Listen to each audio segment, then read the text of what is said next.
Hadirin jamaah Masjid Sholahuddin yang dirahmati Allah Subhanahu wa taala.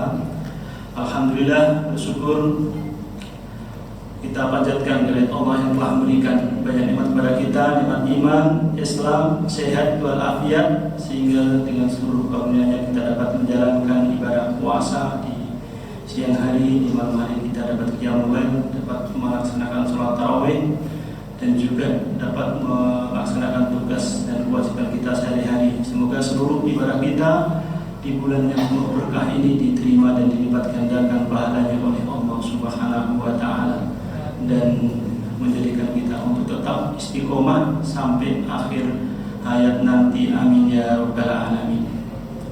Kemudian salawat dan salam semoga senantiasa tercurah pada Nabi kita Muhammad Sallallahu Alaihi Wasallam, Nabi kita, Rasul kita, Qudwah Hasanah kita. Semoga kita termasuk yang dimudahkan untuk menjalankan sunnah-sunnahnya, meneladani akhlak mulianya, dan semoga kita kelak termasuk umatnya yang mendapatkan bagian dari syafaatnya. Amin ya rabbal alamin. Hadirin jamaah sekalian rahimakumullah, terkait dengan ibadah asyam atau puasa, sebagaimana yang tadi saya sampaikan, merupakan suatu ritual ibadah yang memang dibutuhkan oleh setiap manusia. Maka dari itu Allah tidak hanya mewajibkan kepada umat ini, melainkan juga telah Allah wajibkan kepada umat-umat sebelumnya. Yang inti dari ibadah puasa ini melatih diri kita untuk mengendalikan diri dari segala sesuatu yang tidak baik menuju pada sesuatu yang baik yang diridhoi oleh Allah Subhanahu wa taala. Kalau kita lihat definisi atau takrifat dari berbagai para ulama, tidak jauh dari yang namanya al-imsak an kullil muftirati min aklin wa syurbin wa syahwatin minal fajri ilal maghribi, yaitu al-imsak, menahan diri dari segala sesuatu yang dapat membatalkan puasa, dari berupa makan, minum, syahwat, dari fajar sampai dengan maghrib ya. Sehingga di kita ada istilah al-imsak ya, dari takrifat yang telah dituliskan oleh para ulama tadi. Mengapa ada jeda 8 sampai 10 menit?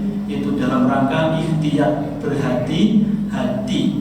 Mengapa? Karena Nabi dulu juga ada jeda antara sahur sampai dengan tibanya waktu subuh atau fajar, sebagaimana yang diriwayatkan oleh sahabat Nabi ya, Anas bin Malik ya. Beliau bertanya kepada sahabatnya yang bernama Zaid bin Sabit ya. Waktu beliau cerita, tasaharna ma'an Nabi sallallahu alaihi wasallam summa qoma ila sholati.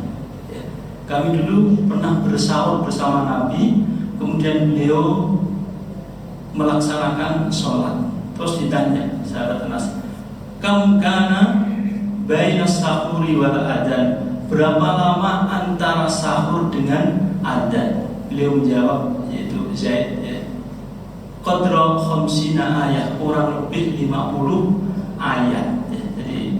Jadi yang tadi antara 8 sampai 10 untuk ayat-ayat yang pendek atau yang sedang. Kemudian itu ditetapkan dalam rangka untuk berhati-hati ya, bukan berarti nggak boleh, tetap boleh, tapi untuk ancang-ancang agar ketika benar-benar masuk waktu fajar itu sudah tidak ada yang dimakan, tidak ada yang diminum. Mengapa?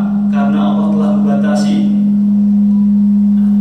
kulu wasrobu hatta yatabayyana lakumul khaytul abyadu minal khaytil aswadi minal fajr. Makanlah dan minumlah dari maghrib, isya, jam 10, 12, jam 3 sampai tiba waktu fajar. Maka dalam hal ini ketika Imam Nawawi ditanya bagaimana kalau ada orang yang masih mengunyah kemudian mendengar atau mengetahui waktu fajar sudah tiba, beliau menjawab harus dimuntahkan, tidak boleh dimakan kembali, dimakan, ditelan.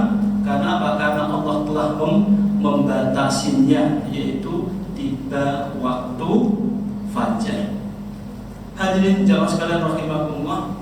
Kemudian di akhir ayat Allah menyampaikan la'allakum tattaqun, agar kalian semuanya, kita semuanya menjadi hamba-hamba Allah yang bertakwa, al-muttaqin. Dan kalau kita perhatikan di penjelasan banyak ayat itu tidak lepas yang namanya al-iman, iman yang lebih kuat, kemudian iqamatus shalat, ya, mendirikan sholat, peduli, lapang dada, dan memaafkan kepada sesama, seperti yang misal di awal surat Al-Baqarah, alladzina yu'minuna bil ghaibi wa yuqimunas sholata wa mimma razaqnahum yunfiqun.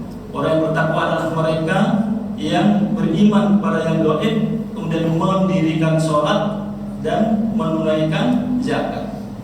Di ayat berikutnya, surat yang lain, alladzina yunfiquna fis sarra'i wadh-dharra'i wal kadhimina al-ghaidha, yaitu orang yang mampu menahan emosi, menahan amarahnya, wal 'afina 'anil nas, serta mau memaafkan orang lain.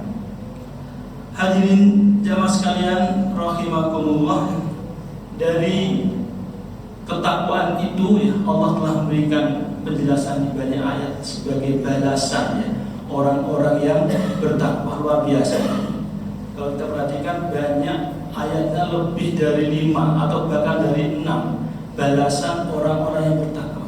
Misalkan ada ayat law anna ahlal qura amanu wattaqu lafatahna 'alaihim barakatin minas sama'i wal ardh. Sekiranya penduduk negeri itu beriman dan bertakwa, dengan sebenar-benar takwa, niscaya Allah akan membukakan pintu keberkahan dari langit dan bumi. Dan juga wa may yattaqillaha yaj'al lahu makhrajan. Barang siapa yang bertakwa kepada Allah, Allah akan memberikan jalan keluar. Wa may yattaqillaha fa huwa hasbuh. Barang siapa yang bertakwa kepada Allah, maka Allah akan menanggung, ya, seluruhnya. Dan masih banyak ayat-ayat yang menunjukkan betapa besarnya pahala, betapa besarnya balasan yang Allah berikan kepada orang-orang yang bertakwa. Dan ini bisa terjadi karena orang yang bertakwa memiliki tingkat keimanan yang tinggi. Maka di banyak ayat selalu dikaitkan dengan keimanan. Dan keimanan ini memang sudah terbukti bahwa keimanan yang benar, yang sungguh-sungguh kepada Allah, akan memberikan dampak atau efek yang luar biasa. So, kita perbandingan yang mungkin mencolok jelas adalah di masa jahiliyah. Kemudian setelah mereka menerima al-Islam, bangsa yang dikenal terbelakang, bangsa Romawi, Persia sudah demikian maju saat itu, dan bangsa Arab masih dikenal sebagai bangsa pembela kambing, bangsa yang jauh, ya, dari peradaban. Begitu mereka mengenal namanya al-Islam, mengenal iman, mengenal Quran, mengenal Nabi, mereka menjadi bangsa yang terhormat, ya. Jadi bangsa yang bisa mengatur hampir 2 atau 3/4, ya, dari bumi yang ada di Asia, Afrika, dan Eropa, ya, sebagian besar dikuasai oleh kaum muslimin. 40 tahun, ya, setelah mereka mengenal Islam, sudah bisa menguasai kembali wilayah di sekitar Palestina yang dikuasai oleh bangsa Romawi. Kemudian juga belum sampai 100 tahun sudah bisa berdakwah sampai dengan Eropa, Andalusia. Dan diakui bahwa kehadiran mereka dengan al-Islam, dengan al-iman itu benar-benar membawa dampak positif yang luar biasa bagi bangsa dan negara yang dihadiri, didatangi oleh mereka. Hadirin jemaah sekalian rahimakumullah. Kemudian juga bahwa orang yang memiliki ketakwaan itu akan melaksanakan suatu pekerjaan, suatu tugas secara profesional, secara maksimal, karena dia mengetahui bahwa orang yang beriman ketika melakukan sesuatu itu adalah dengan cara yang terbaik, karena yakin pada ayat Al-Quran, In ahsantum li anfusikum. Jika kalian semuanya berbuat baik atau melakukan sesuatu dengan al-ihsan, dengan cara terbaik, ahsantum li anfusikum, maka kebaikan-kebaikan itu akan kembali kepada diri kalian sendiri.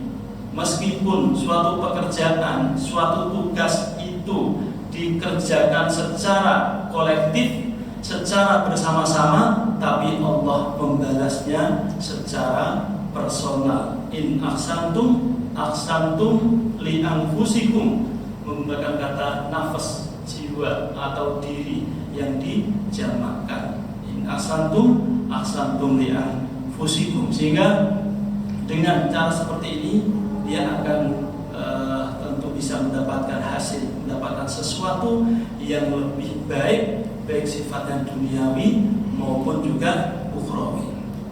Kemudian juga bahwa orang yang bertakwa akan menjadikan semua urusannya, orientasinya adalah untuk kebaikan akhiratnya. Sesuai dengan ta'rif yang diberikan oleh Imam Ali, beliau mengatakan bahwa yang namanya takwa itu adalah al-khawfu minal jalil, itu merasa takut kepada Allah yang Maha Agung. Kemudian wal amalu bit tanzil, dan berusaha mengamalkan apa yang ada di dalam Al-Qur'an. Wal istidadu liyaumir rahil, yaitu melakukan suatu amal, seluruh amal yang ia lakukan itu dalam rangka untuk bekal nanti di hari akhir, ingin mendapatkan keridhaan dari Allah Subhanahu wa Ta'ala. Baik dilihat orang maupun tidak dilihat orang, dia yakin bahwa Allah pasti akan melihat, Allah pasti akan membalas seluruh apa yang ia lakukan. Hadirin jamaah sekalian rahimakumullah. Kemudian juga bahwa orang-orang yang bertakwa itu dia hidupnya akan merasa tenang, merasa tercukupi, bahagia atas apa yang Allah berikan. Karena tidak ada istilah sedih, tidak ada istilah gagal, karena Allah menilai dari proses, dari apa yang dilakukan oleh seorang muslim, orang yang beriman kepada Allah Subhanahu wa Ta'ala. Dan ini juga sesuai dengan yang pernah disampaikan Nabi, ajaban li amril mu'min, saya terkagum dengan permasalahan atau urusan setiap mukmin. Inna amrohu kullahu khairun, bahwa seluruh urusannya adalah baik. Jika dia mendapatkan sesuatu yang menyenangkan, dia bersyukur, fahuwa khairullah, maka itu baik bagi dirinya. Wa in asabahu ad-dharra'u, jika dia mendapatkan sesuatu yang tidak disenangi, sesuatu yang menyusahkan, fasobaro, dan dia bersabar, fahuwa khairullah, maka itu juga baik bagi dirinya. Karena yakin bahwa apapun yang sudah menjadi takdir dari Allah dan kita sudah berusaha semaksimal mungkin, sudah berdoa, maka itulah pilihan, itulah ketentuan terbaik yang Allah berikan kepada seorang hamba. Hadirin jamaah sekalian rahimakumullah, kalau kita perhatikan ya, di dalam ayat-ayat yang berbicara tentang puasa. Jadi kalau ayat pertama Allah menyampaikan la'allakum tattaqun. Kemudian setelahnya la'allakum ta'lamun, agar kalian mengetahui. Terus berikutnya la'allakum tashkurun. Kemudian yang keempat la'allahum yarshudun, yaitu arus ya. Kemudian setelahnya kembali lagi la'allahum yattaqun. Ini menunjukkan bahwa untuk menjaga ketakwaan dan juga agar Allah benar-benar memberikan keberkahan dari ketakwaan itu, tidak lepas dari yang namanya tiga hal tadi, yaitu pertama adalah al-ilmu. Seorang wajib memiliki ilmu, mengetahui baik terkait dengan urusan duniawinya maupun urusan ukhrawinya ya, terkait dengan ibadah misalkan, sesuatu yang wajib kita ketahui. Karena Nabi pernah melihat ada seorang laki-laki sahabat yang melaksanakan sholat ya, Pertama Nabi mengingatkan sholli fa innaka lam tusolli, sholatlah kamu belum sholat.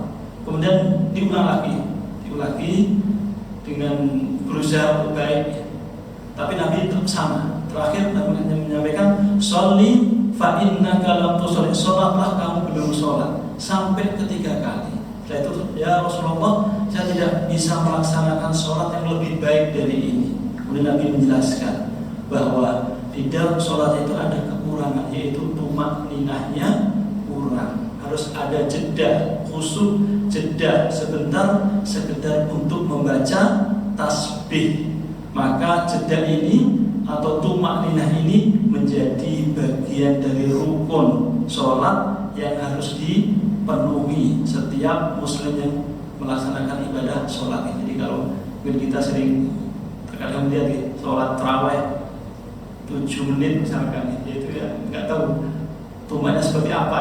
Tapi yang jelas dulu pernah ada sahabat yang sholatnya seperti itu, diminta mengulang sampai 3 kali. Kemudian diajari Nabi harus ada tumakninah di setiap rukuknya, kemudian sujudnya, dan rukun yang lain. Termasuk juga urusan duniawi. Misalkan kita pernah mendengar kisah ketika harta benda Nabi dan para sahabat itu dirampas habis-habisan di Mekah, kemudian ingin mengambil kembali.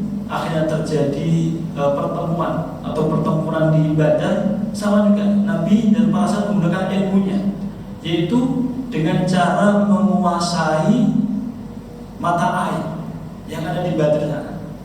Karena beliau beranggapan bahwa ini sangat penting untuk bisa menguasai sumber air karena kondisi panas.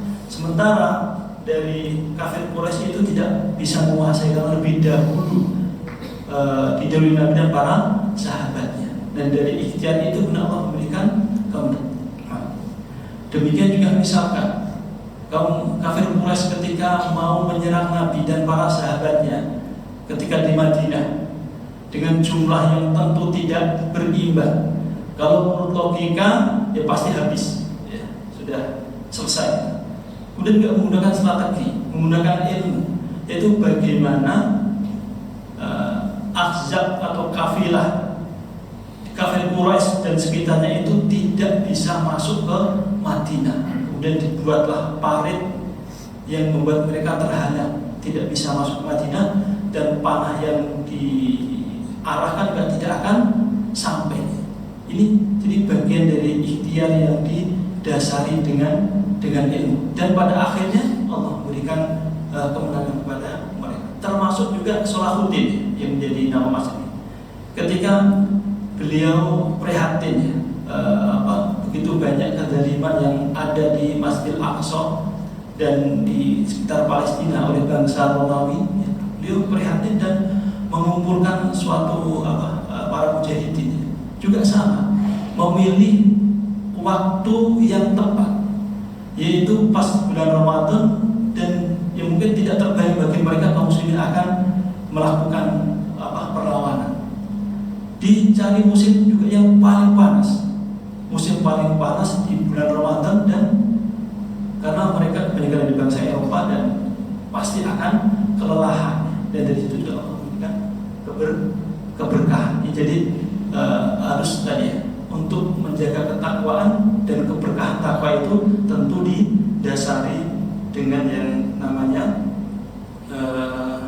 ilmu, karena setelah Allah menjelaskan tentang puasa, kemudian bawahnya tentang ilmu, bagaimana ibadah puasa itu diterima oleh Allah Subhanahu wa Ta'ala. Kemudian berikutnya itu ada la'allakum tashkurun, agar kalian bersyukur. Di konteksnya tadi itu Allah memberikan anugerah terbaiknya, yaitu berupa Al-Quran, berupa hidayah, petunjuk. Syahrul Ramadan alladzi unzila fil Qur'an hudan lin-nasi wa bayyinatin minal huda wal furqan. Faman syahida minkum asy-syahra falyasum wa man kana maridan aw 'ala safarin fa iddatun min ayyamin ukhra. Yuridullahu bikumul yusra wa la yuridu bikumul usra. Kemudian setelah Allah memberikan hidayah Al-Qur'an, kemudian berikutnya Allah menginginkan kemudahan untuk menjalankan syariat Islam. Nah, kemudahan ini juga bagian dari anugerah yang Allah berikan kepada umat ini untuk wajib disyukuri, serta nikmat-nikmat yang lain yang jumlahnya tidak mungkin bisa dihitung. Jadi ada ayat wa atakum min kulli ma sa'altumuhu. Jadi mungkin kalau ini seakan-akan itu ayatnya itu pas tepat turun di negeri kita. Jadi semua serba ada.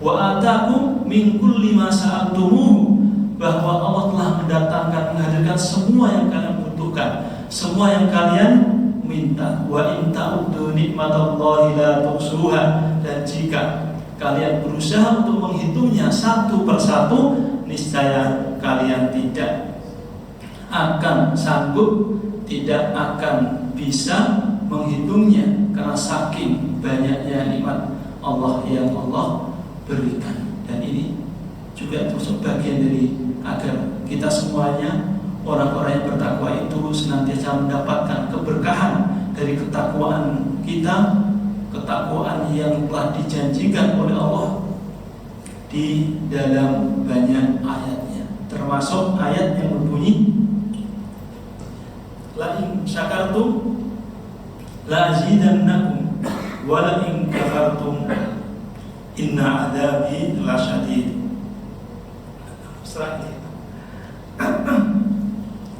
Jika kalian bersyukur, la azidannakum, sungguh, jadi menggunakan kata lam untuk mengukuhkan, ditambah dengan nun juga, nun taukid di belakang.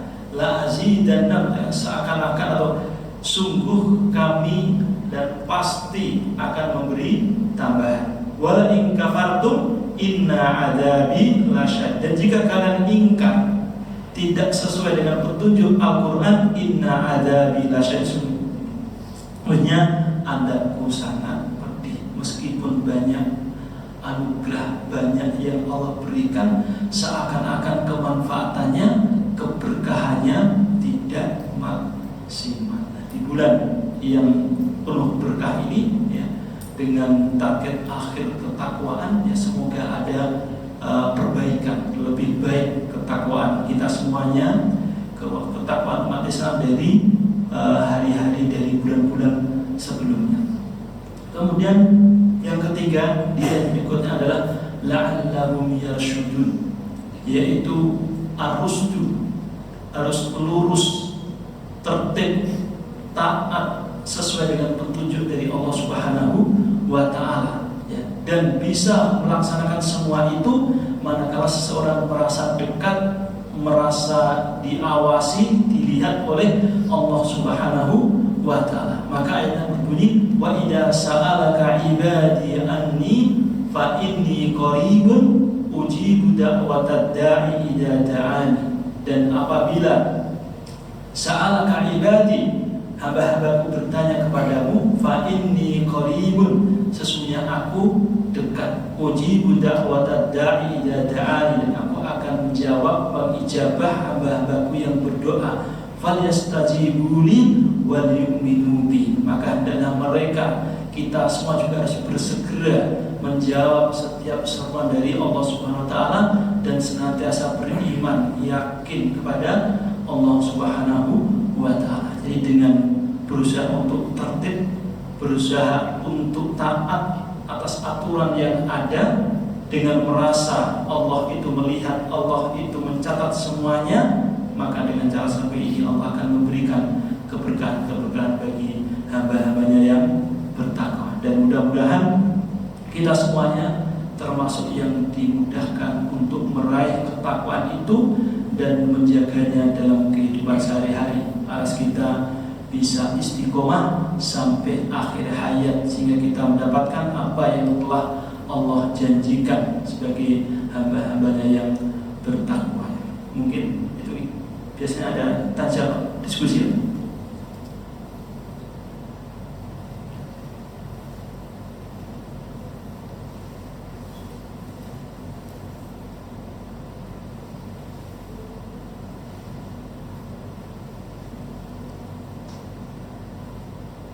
Hadirin Bapak Ibu yang saya hormati, tadi terkait dengan ketakwaan. Jadi kata yang mungkin sering ya kita dengar di bulan Ramadan. Karena dari segi makna sendiri, takwa adalah takut atau menjaga atau menahan. Tentu menjaga diri dari segala sesuatu yang tidak sekedar yang diharamkan. Jadi seperti makan, minum itu kan boleh, pada prinsipnya boleh, ya halal. Tapi kita dilatih untuk menahan diri. Kita dilatih untuk menahan diri dari sesuatu yang mubah. Lah pasca Ramadan seharusnya lebih bisa menahan diri dari segala sesuatu yang diharamkan, dari sesuatu yang tidak diperbolehkan. Maka dia mengatakan bahwa Ramadan ini ya bagian dari madrasah, sekolah atau tarbiyah untuk mendidik setiap muslim. Karena memang sangat penting, sangat dibutuhkan, sehingga Allah tidak hanya mewajibkan kepada umat Islam, tapi juga kepada umat-umat sebelumnya. Kama kutiba 'alal ladzina min qablikum, sebagaimana Allah telah mewajibkan kepada bangsa-bangsa, kepada umat sebelum kalian. Mungkin dengan model puasa yang berbeda, karena kalau terkait dengan akidah, dengan keyakinan itu sama. Mulai dari Nabi Adam, kemudian Nabi Ibrahim, Musa, Nabi Isa, Nabi kita, terkait tauhid yaitu sama, la ilaha illallah. Dengan nabi-nabi yang juga sama juga, ya. Tapi terkait dengan syariat, ya, terkait dengan ritual, ya, ibadah, kemudian muamalah, mungkin ada perbedaan sesuai dengan kondisi di setiap zaman. Dan sementara di syariat Islam ini sholihun likulli zamanin wa makanin, akan selalu relevan di setiap masa, di setiap tempat sampai akhir hayat, sampai akhir zaman nanti. Jadi dan itu sudah terbukti. Jadi mukjizat Al-Quran, ya, salah satu mukjizat mungkin yang masih bisa dilihat. Jadi kalau misalkan dulu ada mukjizat Nabi Musa berupa tongkat, kemudian relevan hanya saat itu, ya. Saat itu sudah begitu beliau wafat, sudah selesai. Atau mukjizat Nabi Isa, yang waktu bisa menghidupkan orang yang sudah mati misalnya. Jadi sudah begitu beliau wafat selesai, atau beliau diangkat terus selesai. Dan sebenarnya Al-Quran berupa bacaannya dari dulu sampai sekarang sama. Bahkan dengan 7 bacaan pun masih utuh, ya. Baik tulisan di masa sahabat, kemudian sampai sekarang bunyinya tetap sama, dijaga oleh banyak para penghafal Al-Quran. Kemudian juga dari segi tata bahasa, dari segi tata hurufnya juga luar biasa. Terkadang ada surat yang diakhiri huruf sin semuanya. Terkadang diakhiri dengan huruf qalqalah semuanya. Terkadang diakhiri dengan huruf